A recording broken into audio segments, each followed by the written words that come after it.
Hello everyone. We are studying the administrative bodies under D&C Act 1940. In previous lecture we had finished up with the government analyst, and that is the analytical body.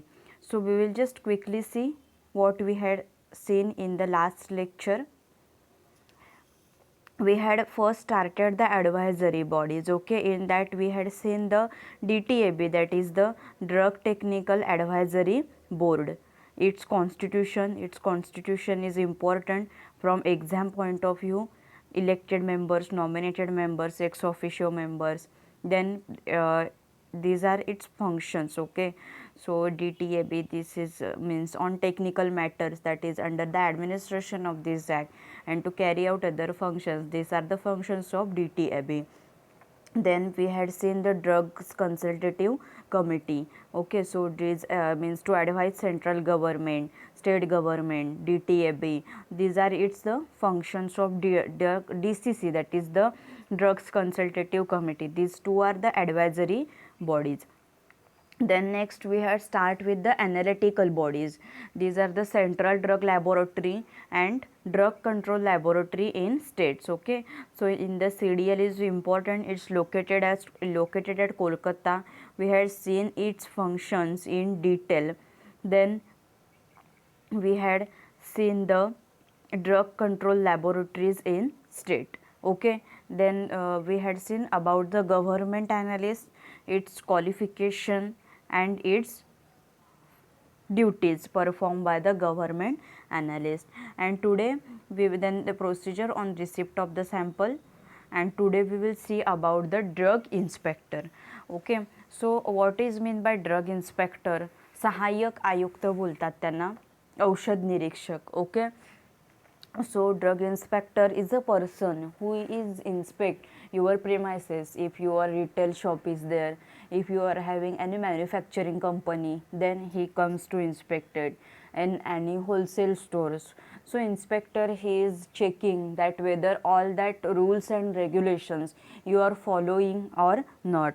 So see now, in it means drug inspector means in relation to Ayurvedic, Siddha or Unani drug. Okay, an inspector appointed by same like as government analyst who appointed central government or state government under section 33G. Okay, that these sections are there that you have to keep in mind. That is the number that if we had seen in the government analyst, so government analyst appointment is under the section 33F and 20. Okay, means in relation to Ayurvedic it's under the section 33F, but in relation to any other drug or cosmetics it's under the section 20. And in case of drug inspector, it's under which section? For any other drug it's under the means our allopathic drug or cosmetics drug, it's under the section 21. Okay, and in relation to Ayurvedic, Siddha or Unani drug, it's under section 33G. And appointment is same, who appointed? Central government or state government. Okay, so the person so appointed should possesses prescribed qualifications and should have not having any financial interest in import, manufacture or sale of drugs or cosmetics. Means person जो select केला जातो as a drug inspector म्हणून, त्याला financial interest ड्रगच्या मॅन्युफॅक्चरिंगमध्ये, इम्पोर्टिंगमध्ये, then सेलमध्ये असला नाही पाहिजे. Because see sometimes drug inspector एखाद्या प्रिमायसेसला व्हिजिट करत असतील आणि तिथे काही डिफॉल्ट असेल, तर तो प्रिमायसेसचा ओनर काय करतो, ड्रग इन्स्पेक्टरला थोडे जादा एक्स्ट्रा पैसे देतात. म्हणजे जसं की आपण बोलतो लाईक करप्शन. ओके, भ्रष्टाचार करणं, लाच घेणं असं बोलतो आपण. तर प्रिमायसेसचे ओनर असतात. समजा एखाद्या मेडिकल स्टोअरमध्ये आले drug inspector. Okay, and medical स्टोअरमध्ये आले ड्रग इन्स्पेक्टर, कंपल्सरी काय आहे, रजिस्टर्ड फार्मासिस्ट. ओके, मेडिकलमध्ये full means on full duty. Okay, present असणं it's compulsory. Okay, but if suppose pharmacist is not there, so in that case काय that owner काय करतो, तो ड्रग इन्स्पेक्टरला थोडे पैसे देतो आणि हा गुन्हा आहे. जर तिथे फार्मासिस्ट प्रेझेंट नसेल, फार्मासिस्टच्या अनुपस्थितीत means the in absence of the pharmacist, if the drugs are being sold, stock okay or distributed, then it's an offence. हा कायद्याने गुन्हा असतो. सो दॅट टाईम मग ते ओनर असतात ड्रग इन्स्पेक्टरला थोडेसे पैसे देतात, थोडे जादा पैसे देतात आणि सांगतात हे घ्या पैसे प्लीज काही आम्हाला शिक्षा करू नका. सो ड्रग इन्स्पेक्टरला फायनान्शियल इंटरेस्ट, कोणत्याही प्रकारचा फायनान्शियल इंटरेस्ट ड्रग इन्स्पेक्टरला असता कामा नाही आहे. these drug inspectors, these are the public servants. Public servants का असतात ते? बिकॉज ते पब्लिकसाठी काम करतात. बिकॉज जे मेडिसिन्स सेल केलं जातं, स्टोअर केलेलं आहे किंवा स्टॉक ज्याचा केलेला आहे, तर ते चांगल्या क्वालिटीचं आहे की नाही. ओके, सो त्याच्यासाठी drug inspectors, these are the public servants. Okay, and are officially subordinate to controlling authority. So in that आपण जे शिकतोय दॅट इज ॲडमिनिस्ट्रेटिव्ह बॉडीज शिकतोय आपण. Okay, so executive, this drug inspector is comes under the executive. Okay, executive in 4 executive authorities are there. First one is licensing authority, controlling authorities, drug inspectors and custom collectors. Okay, so amongst that we are studying the drug inspector. So they are comes under licensing authority. Okay, licensing authorities, sorry, controlling authorities जे आहेत. So drug inspector controlling ऑथॉरिटीजच्या under येतात. Okay, then see drug inspectors जे असतात, जेव्हा तुम्ही एखादा मेडिकलमध्ये असाल, तुम्ही ऐकलं असेल most of the time inspectors check करायला येतात प्रिमायसेस. ओके, देन ते ओव्हरऑल सगळ्या ज्या गोष्टी आहेत, स्टॉक तुमचं मीन्स ॲज पर, जसं की मी तुम्हाला आधी पण बऱ्याच एक्झाम्पल्समधून सांगितलं आहे, ड्रग इन्स्पेक्टर जेव्हा येतात तर कम्प्युटरला, फॉर एक्झाम्पल क्रोसिन टॅबलेट आहे, कम्प्युटरला जर 25 स्ट्रिप्स दिसत आहेत, 25 स्टॉक्स दिसतोय कम्प्युटरला, तर सेम 25 स्ट्रिप्स तुमच्या रॅकमध्ये पण असल्या पाहिजेत. Okay, suppose it's more than that असेल तर तरीसुद्धा तो काय होतो, तर गुन्हा होतो. ओके, आणि सपोज लेस दॅन दॅट, त्याच्यापेक्षा जर कमी असतील तरीसुद्धा काय होतं, तर तो गुन्हा होतो की कोणाला विकलं तुम्ही, त्याचं बिल केलं नाही आहे. Okay, then some narcotics drugs are also there, so it's strict inspections amongst that narcotic drugs जे आहेत, so ते प्रिस्क्रिप्शन असेल तरच काय करायचे असतात, पेशंटला द्यायचे असतात. अँड प्रिस्क्रिप्शनवर स्टॅम्प आहे, जो मेडिकलचा स्टॅम्प असतो सप्लायडचा, तो स्टॅम्प आहे तो फिक्स करायचा. डेट हे आजच्या तारखेला दिलं, आजच्या डेटला दिलं आहे, ती डेट, फार्मासिस्टची साईन, किती दिले tablets, means suppose Restyl 0.25 tablet आहे and 15 tablets. Okay, 15 tabs means 1 strip, Restyl 0.25, it's a narcotic. Okay, alprazolam drug आहे त्याच्यामध्ये, so it's and narcotic, NRX, it's that. So that all things they have to maintain and drug inspectors at checking that all the things. Okay, so this is the definition. Then now see the qualification of drug inspector. Okay, so that's qualification of drug inspector is very important. The following qualification are prescribed under rule number 49. Okay, means the person who is appointed as a drug inspector should have this qualification: a graduate in pharmacy or pharmaceutical sciences or medicine. Okay, means graduate in pharmacy means that person should be B.Pharm, or pharmaceutical sciences or medicine, or if he is a BAMS, BHMS, okay, that time with specialization in clinical pharmacology. Specialization त्याचं कोणत्या सब्जेक्टमध्ये असलं पाहिजे, clinical pharmacology ह्या सब्जेक्टमध्ये specialisation असलं पाहिजे. और microbiology of a recognise university. Okay, किंवा मायक्रोबायोलॉजीमध्ये स्पेशलायझेशन असलं पाहिजे from the university establish in India by law. म्हणजे इंडियन युनिव्हर्सिटीच्या अंडर जे काही कॉलेजेस येतात so that should be affiliated like our college. Okay, like our college is approved by the means affiliated to Mumbai University, and it's approved by PCI, AICT and NAC also. Okay, so that person should be graduate in what? Pharmacy, pharmaceutical sciences or medicine, with specialization in what? Clinical pharmacology or microbiology of recognized university, provided that for the purpose of inspection of manufacture of substances specified in Schedule C. Okay, means Schedule C मध्ये काय आहेत, जे जे काही आपण Schedule C बघितलं आहे आपण जेव्हा शेड्यूल्स बघत होतो सगळी. ओके, सो त्याच्यामध्ये शेड्यूल सी मध्ये कोणते कोणते ड्रग्ज येतात आपण सेरा बघितले होते. Okay, means list of the biological and special products, sera, parenteral serum proteins, parenteral vaccines, insulin, toxins, antigens, adrenaline. Okay, so all these various preparations are there, they are comes under the Schedule C. Okay, so that person should have means she should have experience in the inspecting of means जिथे ते Schedule C चे काय होतात manufacturing होतं आहे. Okay, so Schedule C चं manufacturing जिथे होणार आहे सो त्या बाबतीत काय असला पाहिजे, त्याच्या इन्स्पेक्शन बाबतीत त्याला एक्सपिरियन्स असला पाहिजे. Okay, so provided that what म्हटलं इथे for purpose of inspection of manufacture of substances. Okay, inspection कसलं करायचं आहे, जे सबस्टन्सेस कशामध्ये स्पेसिफाय केलेले आहेत शेड्यूल सी मध्ये. ओके, लाईक अँटीटॉक्झिन्स वगैरे. ओके, त्याचं मॅन्युफॅक्चरिंग जिथे होत असेल त्या प्रिमायसेसचं इन्स्पेक्शन करण्याच्या हेतूने. Okay, a person appointed as a drug inspector should have, जो पर्सन अपॉइंट केला जाईल ड्रग इन्स्पेक्टर म्हणून. ओके, सो त्याचं आता त्याचं क्वालिफिकेशन आता आपण बघितलं, त्याला एक्सपिरियन्स काय असला पाहिजे ते आता बघायचं आहे आपल्याला. Okay, so first is not less than 18 months experience. Okay, means 18 monthsपेक्षा जास्त एक्सपिरियन्स असला पाहिजे, 18 monthsपेक्षा कमी एक्सपिरियन्स असता कामा नये. In manufacture of at least one of the substances specified in schedule C.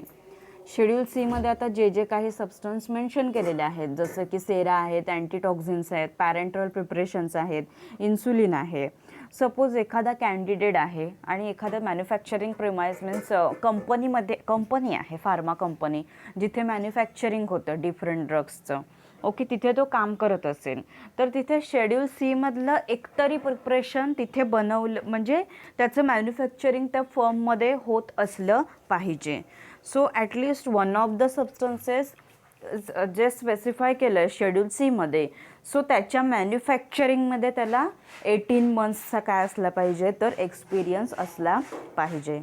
Next is not less than 18 months experience in testing of at least one of the substances. Means 18 monthsपेक्षा कमी experience असता कामा नये, 18 monthsपेक्षा जास्त एक्सपिरियन्स असला पाहिजे in testing of at least one of the substances specified in schedule C in approved laboratory.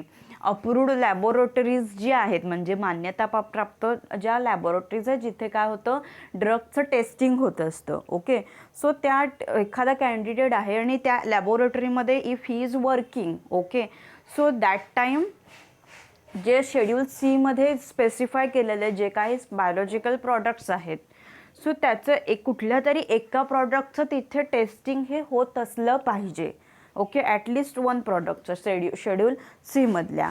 Okay, so त्या in that case not less than 18 months experience in testing of at least one of the substances specified in schedule C in approved laboratory. Then next is the not less than 3 years experience. Okay, in the inspection of firms manufacturing any of the substances specified in schedule C. Okay, during the course of their services as the drug inspectors. म्हणजे काय नीट बघा आता, not less than 3 years experience म्हणजे 3 वर्षापेक्षा कमी experience असता कामा नये. कशामध्ये तर मॅन्युफॅक्चरिंग कंपनी आहे. ओके, त्याच्या इन्स्पेक्शनमध्ये. बिकॉज आता आपण हे बघतोय ते ओके मॅन्युफॅक्चरिंग जिथे शेड्यूल सीचं होतं त्या अंतर्गत आपण बघतोय. सो 3 वर्षापेक्षा त्याला कमी एक्सपिरियन्स असता कामा नये. Means more than 3 years experience in what, in the inspection of the firms manufacturing. म्हणजे एखादी कंपनी असेल तिथे, मीन्स समजा जर ती व्हॅक्सिन्सचीच कंपनी आहे, इन्सुलिन प्रिपरेशनची कंपनी आहे, सो त्या कंपनीमध्ये त्याने इन्स्पेक्शन, ओके, इन्स्पेक्शनचा जो काही एक्सपिरियन्स आहे ते त्याने इन्स्पेक्ट केलेला असला पाहिजे 3 इयर्सपेक्षा जास्त, during the course of their services as the drug inspectors. Means directly कोणालाही ड्रग इन्स्पेक्टर होता येत नाही. म्हणजे सपोज एखादा कॅन्डिडेट आहे, बी फार्म झालं त्याचं, इंडस्ट्रीमध्ये त्याने आता हा एक्सपिरियन्स घेतला, टेस्टिंगमध्ये कंपनीमध्ये घेतला एक्सपिरियन्स, बट आता असं नाही की तो ड्रग इन्स्पेक्टर झाला तर त्याला एक 3 to 4 इयर्स जे ड्रग इन्स्पेक्टर्स असतात, मीन्स ऑलरेडी जे ड्रग इन्स्पेक्टर्स असतात, सो त्यांच्या अंडर त्याला काम करावं लागतं. ओके, त्यांच्या अंडर काम करायचं असतं जे सिनियर ड्रग इन्स्पेक्टर्स असतात ते, आणि मग he can become a drug inspector जर गव्हर्नमेंटला सॅटिस्फॅक्टरी रिझल्ट्स वाटले तर. ओके, सो इथे काय म्हटलेलं आहे की तो जो कोणी सिनियर ड्रग इन्स्पेक्टर असेल, ओके, सो त्याच्यासोबत 3 इयर्सचा एक्सपिरियन्स कशामध्ये असला पाहिजे की जिथे शेड्यूल सी मधले ड्रग्ज आहेत, त्या अशी कंपनी आहे की जिथे शेड्यूल सी मधले ड्रग्ज आहेत, तिथे मॅन्युफॅक्चरिंग होतात. ओके, कोणताही सबस्टन्स असेल तो शेड्यूल सी मधला. सो त्या एखाद्या कंपनीमध्ये, सपोज आता सिरम कंपनी आहे, सिरम व्हॅक्सिन्स, ओके, पुण्याला कंपनी आहे ही सिरम म्हणून व्हॅक्सिन्सची. सो आता तिथे व्हॅक्सिन्स प्रिपेअर होतात, तर तिथे त्या इन्स्पेक्शनमध्ये ती फर्म आहे ती त्याने ॲटलिस्ट 3 इयर्सचा एक्सपिरियन्स असला पाहिजे, म्हणजे जिथे जिथे कुठे मॅन्युफॅक्चरिंग होतं आहे. सो अशा केसमध्ये त्याने ड्रग इन्स्पेक्टरसोबतचा त्याला 3 वर्षाचा एक्सपिरियन्स असला पाहिजे, सिनियर ड्रग इन्स्पेक्टरसोबतचा, in what, in the inspection of the premises where manufacturing of any of the substances from the schedule C is done. Okay, this is qualification.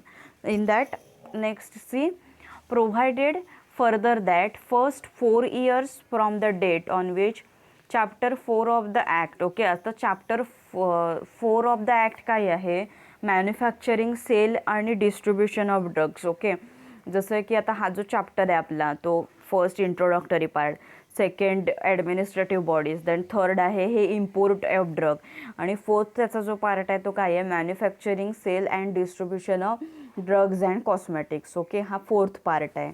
So fourth ह्याच्यामध्ये जे काही काय केलेलं आहे, तर fourth of the act takes effect in the states person whose qualification, training and experience are considered adequate may be appointed as inspector. Okay, and their appointment continue even after 4 years if the state government is satisfied. Means जसं की मी बोलले की त्या पर्सनला drug इन्स्पेक्टरच्या under थोडं काम करावं लागतं. Means provided that first 4 years, okay, from the date on which chapter, means in the जे काही क्रायटेरिया आहेत, in the manufacturing, sale, distribution, त्या प्रिमायसेस चेक करणं.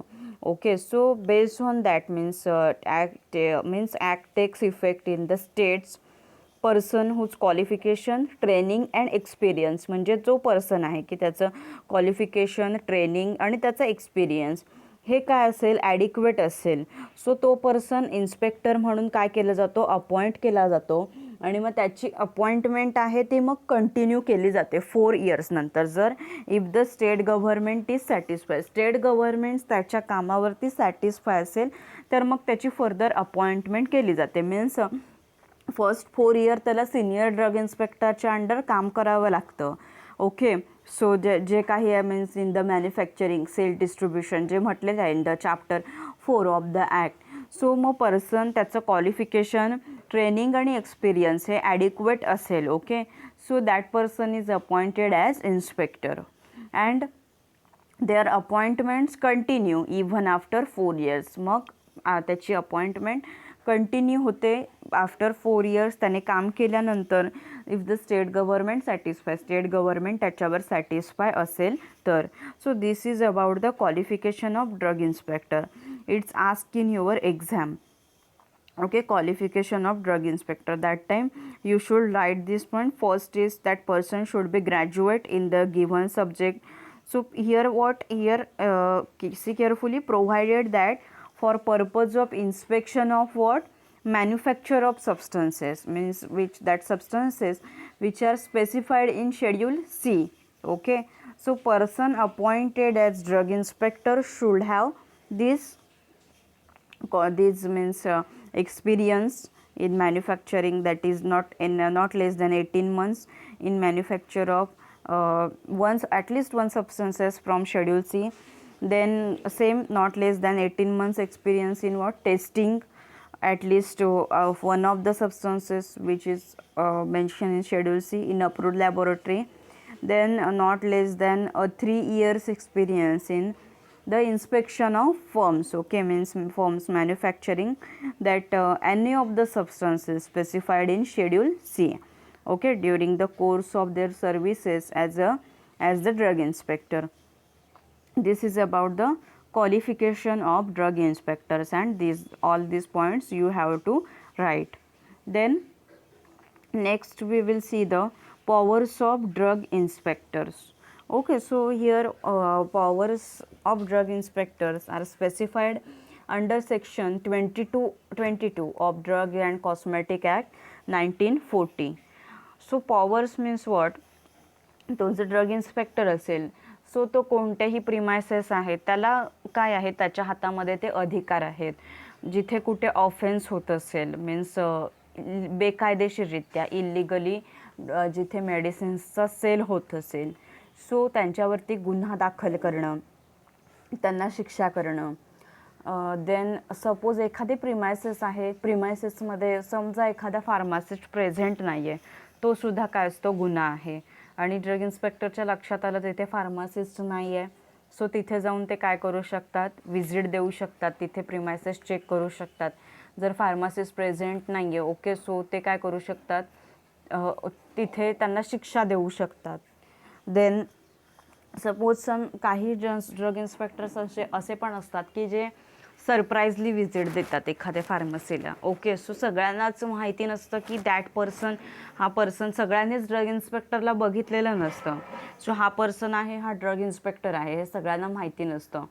सो ते काय सरप्राईजली जातात एखाद्या मेडिकलला, आणि जे आता शेड्यूल H1 म्हणजे जसं की आहे शेड्यूल H1 ड्रग आहेत, नार्कोटिक्स आहेत, अँटीबायोटिक्स आहेत, ओके, शेड्यूल H1मध्ये येणारे. सो त्यांचा सेल आहे प्रिस्क्रिप्शनशिवाय करायचा नाही. सो सपोज ते काय करतात, ॲझिथ्रोमायसिन आहे और सेफिक्झिम, सेफोडॉक्झाईम अशी जी अँटीबायोटिक्स आहेत, तर सडनली ते काउंटरला जातात आणि मागतात तिथे सेल्समनकडे ते सेफिक्झिम द्या. ओके, सो दॅट टाईम जर एखादा पर्सनने दिलं त्यांना सेफिक्झिम, प्रिस्क्रिप्शनशिवाय द्यायचं नाहीच आहे, बट सपोज एखाद्या पर्सनने दिलं त्यांना ते सेफिक्झिम, सो त्यावेळी काय करतात ते, असा मग तो गुन्हा आहे. मीन्स तुम्ही प्रिस्क्रिप्शनशिवाय, प्रिस्क्रिप्शन नसताना तुम्ही सेफिक्झिमचा सेल करताय, लोकांना विकताय ते, असा मग तो गुन्हा आहे, तो दाखल होतो. मीन्स शेड्यूल H1मधले ड्रग आहेत हे विदाऊट प्रिस्क्रिप्शन तुम्ही सेल करताय. ओके, सो तिथल्या तिथे मग काय करू शकतात ते ड्रग इन्स्पेक्टर, शिक्षा करू शकतात. So see now, accordingly within the local limits of area for which he is appointed. Okay, so within the local limits म्हणजे काय, आता पर्टिक्युलर आता रत्नागिरी डिस्ट्रिक्ट आहे, सो रत्नागिरी डिस्ट्रिक्टसाठी स्पेसिफिक इन्स्पेक्टर्स असतात. म्हणजे दोन्ही काय काय वेळेला means from last 2 years 2 inspectors आहेत रत्नागिरी डिस्ट्रिक्टसाठी. ओके, सो सो त्यांना तालुके आहेत. सो रत्नागिरी डिस्ट्रिक्टमधले काही पर्टिक्युलर जे तालुके आहेत, सो एका इन्स्पेक्टरसाठी means from here that is from Sangameshwar to particular means Chiplun, Khed, Mandangad, Dapoli, Guhagar. So particular तो जो एरिया आहे त्याच्यासाठी वेगळ्या ड्रग इन्स्पेक्टर्स, आणि इकडची जी साईड आहे means that your Sangameshwar, Rajapur and all, so त्या पर्टिक्युलर एरियासाठी वेगळे ड्रग इन्स्पेक्टर. सो असे 2 ड्रग इन्स्पेक्टर्स अपॉइंट केले गेलेले आहेत. सो ते काय करतात मीन्स रत्नागिरी डिस्ट्रिक्ट मग त्या एरियामधल्या सपोज त्या particular area means Khed, Dapoli, Chiplun, Guhagar, so त्या पर्टिक्युलर तालुक्यासाठी ते ड्रग इन्स्पेक्टर्स तिथे जाऊन काय करतात, इन्स्पेक्ट करतात. मेडिकल आहेत, मग डिस्ट्रीब्युटर जे येतात त्या पर्टिक्युलर तालुक्यामध्ये, चिपळूण तालुक्यामध्ये, खेड तालुक्यामध्ये जे कोणी होलसेलर्स असतील तिथे जाऊन ते चेक करणार. मेडिकल्स जे सगळे असतील ते चेक करणार. देन काही मॅन्युफॅक्चरिंग कंपनीज असतील, ओके, लोटे MIDC आहे. सो लोटेमध्ये some pharmaceutical companies are there, okay. I think 4 pharmaceutical companies are there, okay. So काही 3-4 ठराविक फार्मास्युटिकल्स कंपनीज आहेत लोटे ह्या एरियामध्ये. सपोज त्यांचा एखादा प्लांट आहे तिथे पेप्सोडंट जी आहे, सो पेप्सोडंटचं पण प्रोडक्शन, पेप्सोडंट ही पेस्ट आहे, सो त्याचं प्रोडक्शन, पेप्सोडंट और क्लोजअप मे बी कोणता तरी प्रॉडक्ट आहे, क्लोजअप और पेप्सोडंट जो हिंदुस्तान युनिलिव्हरचं प्रॉडक्ट आहे. सो तिथे त्याचं मॅन्युफॅक्चरिंग होतं त्या लोट्याला जो प्लांट आहे तिथे, क्लोजअप और पेप्सोडंट पैकी कोणता तरी, okay. Then see now first his powers is to inspect. So to inspect means what, त्याचं इन्स्पेक्शन करायचं आहे, okay. So any premises wherein any drug or cosmetic is being manufactured, okay. म्हणजे अशा जिथे मॅन्युफॅक्चरिंग होतं, म्हणजे ह्या ज्या कंपन्या आहेत सगळ्या की जिथे मॅन्युफॅक्चरिंग होतं आहे त्या मेडिसिन्सचं, ओके. सो तिथे काय करायचं, त्या प्रिमायसेस इन्स्पेक्ट करायच्या. And also he may inspect the means employed for standardizing and testing of drug or cosmetic. मग तिथे त्याने इन्स्पेक्ट काय करतात ते, तर स्टँडर्डायझेशन आहे, म्हणजे स्टँडर्ड मेथड्स, मॅन्युफॅक्चरिंगसाठी कोणत्या स्टँडर्ड्स मेथड वापरल्या जातात, मॅन्युफॅक्चरिंग एरिया कसा आहे, free from micro organisms, free from contamination आहे का, तिथे हायजेनिक कंडिशन्स आहेत का जिथे मॅन्युफॅक्चरिंग होतं आहे तिथे, त्याच्यानंतर रॉ मटेरियल चांगल्या क्वालिटीचं आहे का नाही, देन वर्कर्स जे आहेत, workers personal hygiene, then testing जे होणार आहे म्हणजे क्वालिटी कंट्रोल होतात ते त्याचं स्टँडर्डायझेशन प्रॉपर आहे का, मीन्स जे क्वालिटीचे जे त्यांचे रिझल्ट्स आहेत ते बरोबर येत आहेत का. सो त्याचं टेस्टिंग करणं म्हणजे ते सगळं काय करणं, इन्स्पेक्ट करणं in case of manufacturing premises. So this is first is power to inspect manufacturing premises. And त्याच्यातमध्ये काय चेक करायचं असतं, that is the means of standardization and testing the drugs and cosmetic. Then next is the any premises wherein any drug or cosmetic is being sold or stock or exhibited or offered for sale or distributed. Means असे जे काही प्रेमायसेस आहेत की जिथे काय केलं जातं, drugs और कॉस्मेटिक आहेत ते काय केले जातात, सेल केले जातात, म्हणजे काय विकले जातात, म्हणजे जसं की मेडिकल आहे और ती स्टॉक करून ठेवले जातात, ओके. म्हणजे आपण जसं एक्स्ट्रा स्टॉक करून ठेवतो तेच. और एक्झिबिटेड, ओके, और एक्झिबिटेड और offered for sale or distributed means wholesalers पण आहेत. सो होलसेलर्स काय करतात, ते डिस्ट्रीब्यूट करतात, ते स्टॉकसुद्धा करून ठेवतात, डिस्ट्रीब्यूटसुद्धा करतात डिफरंट फार्मसीजना, मेडिकल्सना. सो अशा प्रिमायसेस काय करणं, इन्स्पेक्ट करणं. So see its basic functions आहे ती and its are very simple to keep in the mind. So इन्स्पेक्टमध्ये फर्स्ट पॉईंट होतो तो रिगार्डिंग मॅन्युफॅक्चरिंग प्रिमायसेस. सो त्याच्यामध्ये मीन्स ऑफ स्टँडर्डायझेशन, टेस्टिंग ते लिहायचं. अँड नेक्स्ट इज द जिथे प्रिमायसेस जिथे drugs and cosmetics are being sold or stock or offered म्हणजे medical wholesalers जे असतात और डिस्ट्रीब्युटर्स जे असतात ते चेक करायचे असतात त्यांना, okay.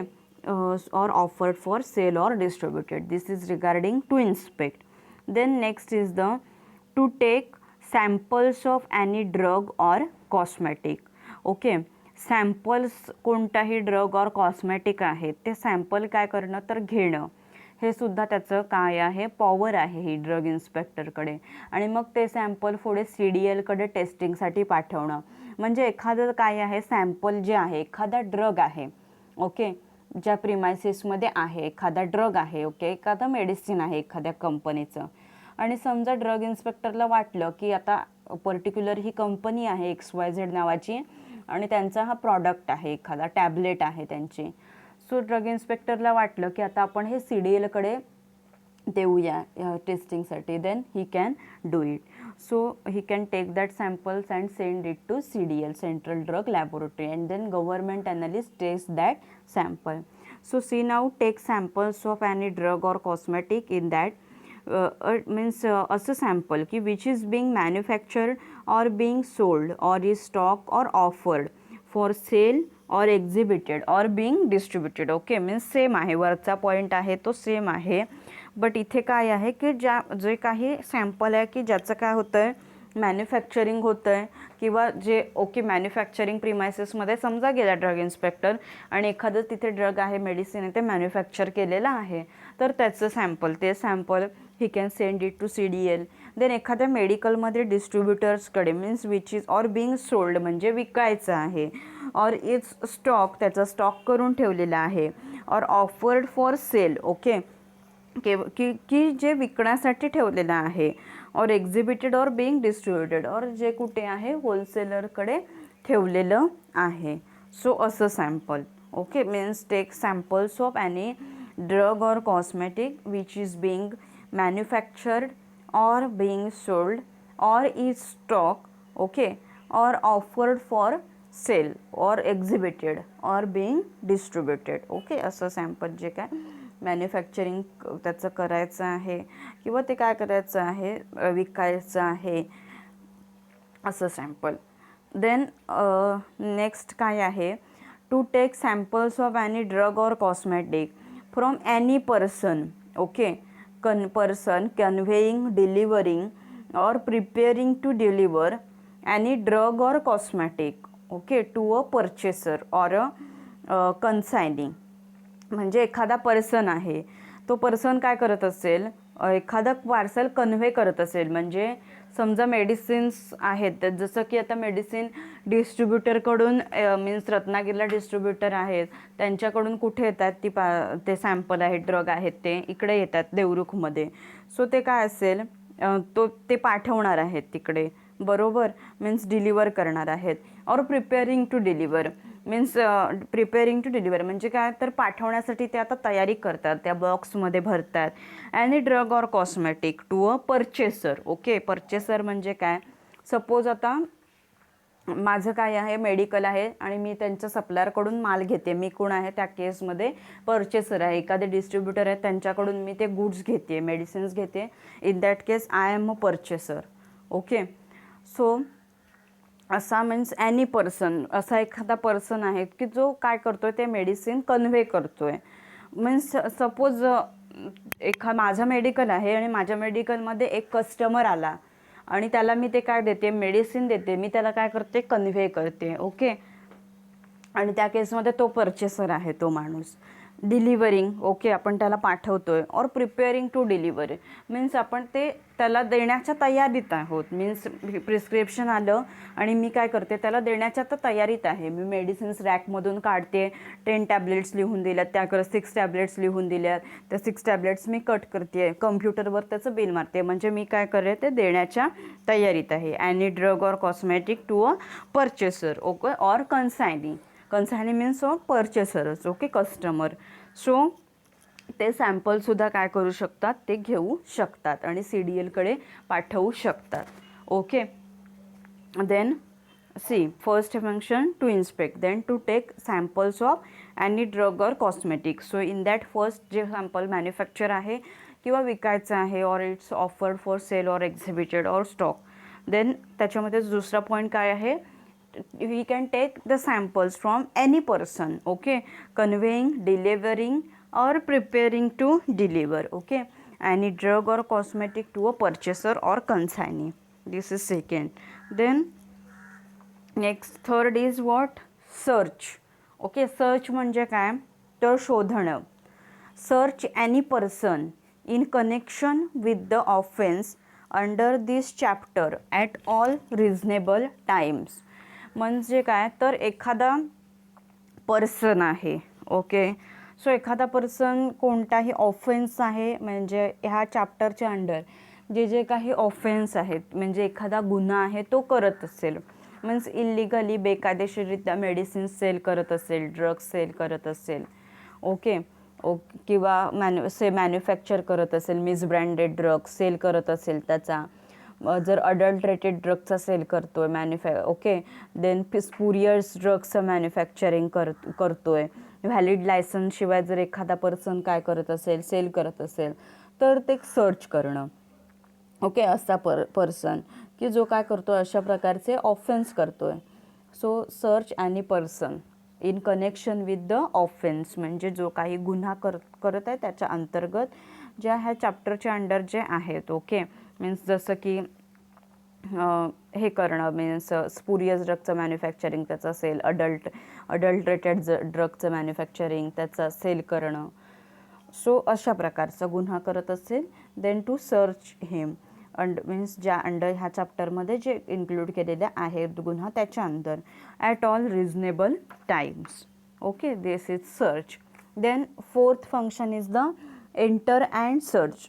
So in that what, enter and search at all reasonable times म्हणजे at any time, at any time तो पर्सन तिथे ते इन्स्पेक्ट करू शकतो प्रेमायसेस. मीन्स पर्टिक्युलर असं टायमिंग नाही आहे, ह्याच टायमिंगमध्ये 9 ते 6 हे टायमिंग आहे, ह्याच टायमिंगमध्ये ह्या ड्रग इन्स्पेक्टरने यायचं आणि इन्स्पेक्ट करायचं असं काहीही नाही आहे, okay. At any time, okay, कधीही तो पर्सन येऊ शकतो, any place or premises, okay, in which he has reason to believe that an offense is being committed or has been committed.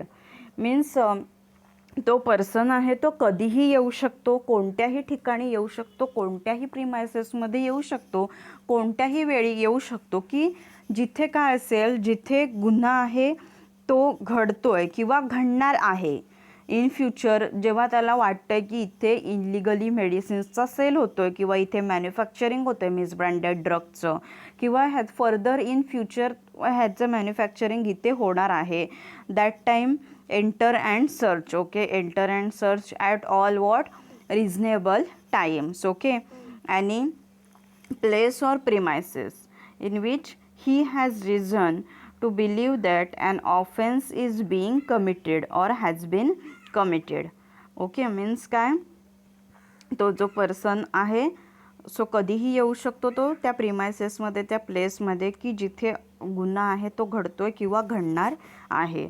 So enter and search, तो येऊन तिथे शोधू शकतो. Then stop and search, okay, stop म्हणजे काय, थांबवणे.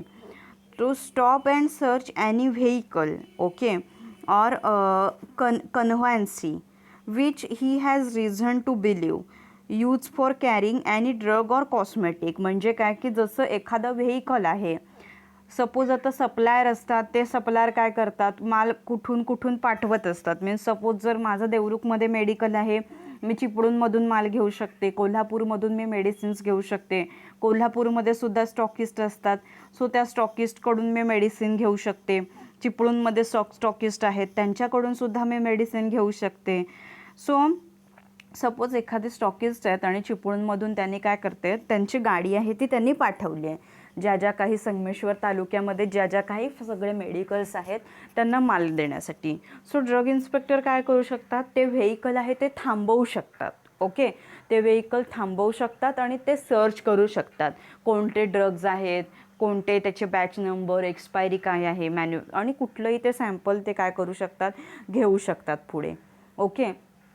त्यांना वाटलं सीडीएलकडे पाठवायचं तर ते पाठवू शकतात, ओके. सो असं जर काय वाटलं त्यांना की हा जर ह्याच्या बाबतीत एखादा म्हणजे हे मिसब्रँडेड आहे सॅम्पल, सो इथे कुठला गुन्हा घडणार आहे किंवा घडलेला आहे, ओके, म्हणजे घडलाय गुन्हा और घडणार आहे.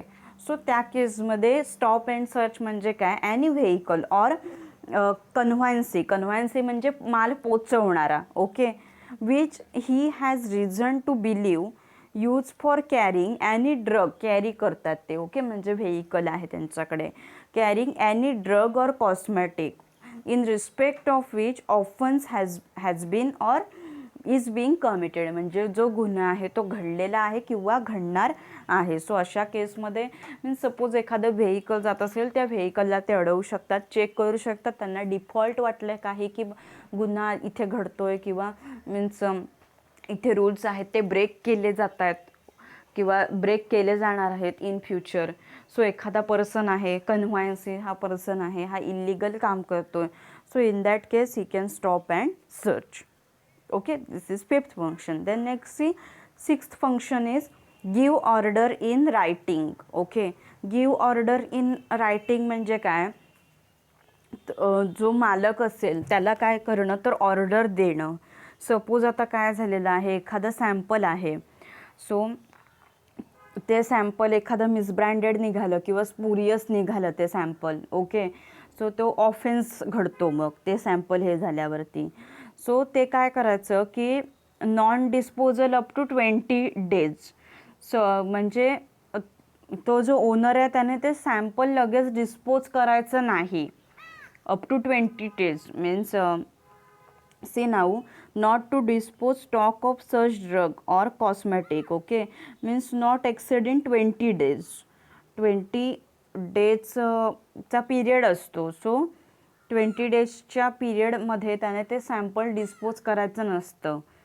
आणि हे काय करतात ड्रग इन्स्पेक्टर्स असतात ते त्याला ऑर्डर देतात की 20 daysपर्यंत त्याने ते सॅम्पल ठेवायचं तसंच, तोपर्यंत डिस्पोज करायचं नाही लगेच ते जे काही सॅम्पल आहे. सपोज एखादे माझ्याकडे कोण आले, ड्रग इन्स्पेक्टर आले आणि त्यांना एखादं सॅम्पल फॉल्टी वाटलं, कुठली तरी टॅबलेट आहे किंवा कुठली तरी सिरपची बॉटल आहे ती त्यांना फॉल्टी वाटली.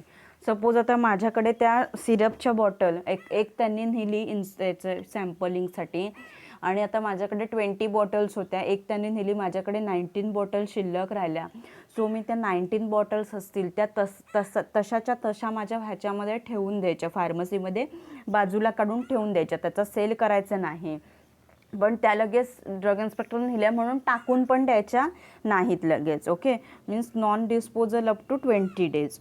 सो त्याला ते काय करतात ऑर्डर देतात की त्या नॉन डिस्पोज करायच्या नाहीत म्हणून ऑर्डर देतात ते. This is give order in writing. Now see, give order in writing to the person in possession of drug or cosmetic. Possession म्हणजे काय की तो मालकी हक्क असणं म्हणजे ताब्यात असणं, त्याला पोझेशन बोलतात. So give order in writing to the person in possession of drug or cosmetic in respect of which offense has been committed. Okay, म्हणजे एखाद्या आता ते सिरप आहे त्याच्या बाबतीत काय झालेलं आहे, आता गुन्हा दाखल म्हणजे सपोज आता ऑफेन्स झाला आहे त्याच्या बाबतीत. ओके, गुन्हा दाखल कधी होणार, टेस्टिंगचे रिपोर्ट आल्यावरती गुन्हा दाखल होणार. बट सपोज आता तो काय झालेला आहे, ऑफेन्स तिथे झालेला आहे. So in that case means काय करतात ते गिव्ह ऑर्डर कशाला देतात ते त्या पर्सनला. ओके, की ज्याच्याकडे ते ड्रग और कॉस्मॅटिक ज्याच्या दुकानात होतं त्या ओनरला ते ऑर्डर देतात. काय ऑर्डर देतात, not to dispose stock of such drug or cosmetic for a specified period not exceeding 20 days. Okay, तो स्टॉक आहे तो त्याने काय करायचा डिस्पोज करायचा नाही त्या ड्रगचा और कॉस्मॅटिकचा. पर्टिक्युलर पिरियडसाठी ते असतं नॉट एक्सिडिंग 20 days. ओके, 20 daysपेक्षा जास्त मीन्स 20 days नंतर त्याचा रिझल्ट आल्यानंतर मीन्स 20 daysपर्यंत काहीही डिस्पोज करायचं नाही. मीन्स 20 daysपेक्षा जास्त डिस्पोज करायचं नाही. और unless the defect may be removed by the possessor of the drug or cosmetic. और कुठपर्यंत तो जो डिफेक्ट आहे तो रिमूव्ह केला जात नाही. मीन्स त्या मालकाकडून तो जो डिफेक्ट जो आहे जोपर्यंत रिमूव्ह केला जात नाही तोपर्यंत ते काय नाही करायचं, डिस्पोज करायचं नाही. Okay, and may seize the stock of such drug or cosmetic or any substances or article employed for commission of offence. So drug inspector ह्या केसमध्ये काय करू शकतात, सीज करणं म्हणजे काय तर तो लॉक करणं स्टॉक आहे तो. ओके, मीन्स सीज करणं लॉक करणं जो स्टॉक आहे त्या ड्रग और कॉस्मॅटिकचा और एनी सबस्टन्स और article employed for commission of offence, की जो गुन्हा दाखल झालेला आहे, means employed for commission of offence, जो काही गुन्हा दाखल झालेला आहे त्या पर्टिक्युलर जे ड्रग और कॉस्मेटिकच्या ह्याचा, तर तो स्टॉक काय करू शकतात, ते लॉक करू शकतात. Means he may seize that stock. जर त्याने सपोज जर काही केलं त्याच्या बाबतीत, म्हणजे सांगितलं नॉन डिस्पोज करायचं नाही वगैरे, तर त्याच्यावरती मग तो गुन्हा दाखल होतो आणि मग ते काय करतात, तो जो स्टॉक आहे तो काय करतात, ते लॉक करून ठेवतात. तो स्टॉक आहे त्या ड्रग्ज और कॉस्मेटिकचा, ओके, ज्याच्या अंतर्गत गुन्हा घडलेला आहे तो ते लॉक करून ठेवतात. So this is give order in writing. Okay, means असा जो काही पर्सन आहे, सो ज्या काही ड्रग्सच्या बाबतीत जो काही गुन्हा घडलेला आहे, सो तो स्टॉक त्याने डिस्पोज करायचा नसतो आणि जो डिफेक्ट आहे तो रिमूव्ह होईपर्यंत त्याने तो डिस्पोज करायचा नाही. आणि in that case drug inspectors what he do, he seize the stock of such drug, okay, or cosmetic or any substances or article employed for commission of offence. Okay, this is give order in writing, हे 6th function आहे. Then next function, 7th function is examine any record, register, document or any other material object found while exercising above powers, okay, and sees the same if he has reason to believe that it is an evidence of commission of an offense under the act. ह्याचा अर्थ काय आहे, एक्झामाइन काय करणं, any record, register और document. Means जेव्हा drug inspector समजा तुमच्या एखाद्या फर्ममध्ये आले, ओके, आणि सपोज आता मी जसं म्हटलं की सिरपच्या बॉटल त्यांना फॉल्टी वाटतात, ओके, सो त्या दरम्यान समजा ते सिरपच्या बॉटल किती सील केलेल्या आहेत त्याचा रेकॉर्ड ते चेक करतात. त्या सिरपच्या बॉटल मी किती विकलेल्या आहेत, सेल केलेल्या आहेत, त्याचा रेकॉर्ड चेक करतात ते. देन डॉक्युमेंट्स मीन्स त्या सिरपच्या बॉटल मला कोणाकडून आलेल्या आहेत ते चेक करतात ते. ओके, सो अशा प्रकारचे काय करतात ते, हे जे काय करतात असे जे गुन्हा घडत असतील, ओके, मीन्स हे जे पॉवर्स आहेत, ओके, वाईल एक्झरसायझिंग पॉवर्स, मीन्स हे करत असताना जे काही डॉक्युमेंट्स असतील, त्याचे रेकॉर्ड्स असतील त्या प्रॉडक्ट्सचे, त्याचं जे काही रजिस्टर असेल ते काय करतात, ते एक्झामाइन करतात अँड सीज द सेम. आणि ते सुद्धा ते रेकॉर्डमध्ये काय करू शकतात, लॉक करून ठेवू शकतात, स्वतःच्या ताब्यामध्ये ते डॉक्युमेंट घेऊ शकतात, सरेंडर करू शकतात.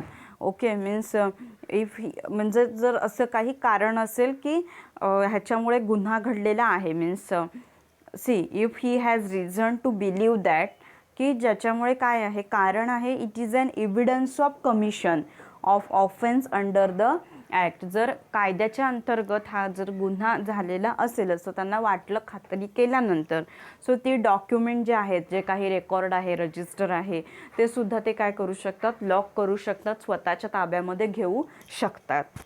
This is examine. And next function, exercise any other powers as may be necessary. अजून ज्या काही वेगळ्या पॉवर्स असतील, जे वेगळ्या ॲक्शन्स असतील की ज्या ॲक्शन्स घेणं गरजेचं आहे for carrying out the purpose of this act and rules made there under. Okay, so कशासाठी की ह्या ॲक्टच्या अंतर्गत, for carrying out the purpose of this act. Okay, ह्या ॲक्टचा पर्पज काय आहे, अँड पर्पज म्हणजे आपण पहिले ऑब्जेक्ट बघितले स्टार्टिंगला D&C ॲक्टचे, that is to control over what, to regulate, to control over the import, manufacture, distribution and sale of drug and cosmetics in India. Okay, and another object काय होता, is main object is the prevention of substandard drugs. Substandard drugs आहेत, misbranded drugs, adulterated drug, त्यांचं prevention करणं, to ensure high standard of medical treatment. हा काय आहे, ह्या ॲक्टचा main उद्दिष्ट आहे, ह्या ॲक्टचं, बरोबर, ह्या ॲक्टचा पर्पज आहे. सो हे जे काही करत असताना जर जर कुठे काही गुन्हा घडत असेल, सो त्याच्यावरती पण काय करणं, मीन्स कोणतीही ॲक्शन घेणं, means to exercise any other power as may be necessary, जे काही गरजेची असेल ती, for carrying out the purpose of this act and the rules made there under. Okay, ह्या ॲक्टचा जो काही पर्पज असेल, for carrying out the purpose of this act and the rules made there under, आणि त्याच्या अंडर जे काही rules असतील. So these are the powers of drug inspector. See, last word is here. If any person willfully obstructs an inspector in the exercise of the powers conferred upon him, okay, means एखादा person आहे तो drug इन्स्पेक्टरच्या कामामध्ये काहीतरी अडथळे आणत असेल, किंवा drug inspector जेव्हा हे काय करतो, ह्या पॉवर आहेत त्या जेव्हा एक्झरसाईज करतो आहे, किंवा त्याच्यामध्ये मुद्दामून जर काही अडथळे आणत असतील, okay, or means under this chapter, then that person he shall be punishable with imprisonment which may extend to 3 years. So असा जो कोणी पर्सन असेल जो ड्रग इन्स्पेक्टरच्या कामामध्ये अडथळे आणतोय, मीन्स ड्रग इन्स्पेक्टर जेव्हा शिक्षा करतोय त्याच्या कामामध्ये जेव्हा अडथळे आणत असेल जाणून बुजून, सो त्या पर्सनला काय होऊ शकते, तर शिक्षा होऊ शकते, फाईनसुद्धा होऊ शकतो, जेल होऊ शकते. Okay, punishable with imprisonment. Imprisonment means jail, which may extend to 3 years. 3 yearsपर्यंत त्या पर्सनला जेल होऊ शकते, or with fine or both, किंवा फाईन होऊ शकतो किंवा दोन्ही पण, म्हणजे जेल पण होऊ शकते आणि फाईनसुद्धा होऊ शकतो. Okay, these are the powers of drug inspectors. हे काय आहे, ड्रग इन्स्पेक्टर्सच्या पॉवर आहेत. It's very important this powers of drug inspector from exam point of view. This qualification is also qualification you also ask in your exam, and the powers of drug inspectors, these are also asked in your exam. So in that powers of drug inspector you have to write it all, that is to inspect, then to take samples of any drug or cosmetic, then to search, then to enter and search, then to stop and search, then to give order in writing, then to examine, then exercise, and if last one is if any person is disturbing to DI while exercising this powers, then that person should be punishable with imprisonment up to 3 years or fine or with both. Okay, these are about the powers of drug inspectors. So both qualification and powers of drug inspector are very important from your exam point of view. Okay, so जर कोणाला काही doubts असतील, जर आजच्या लेक्चरमध्ये कोणाला काही part समजला नसेल, काही समजत नसेल आजच्या लेक्चरमधलं, तर तुम्ही डाऊट्स मला कधीही विचारू शकता. ओके, आपण तुमचे डाऊट्स काय आहेत ते क्लिअर करू. So now we will stop over here. Thank you. Happy learning.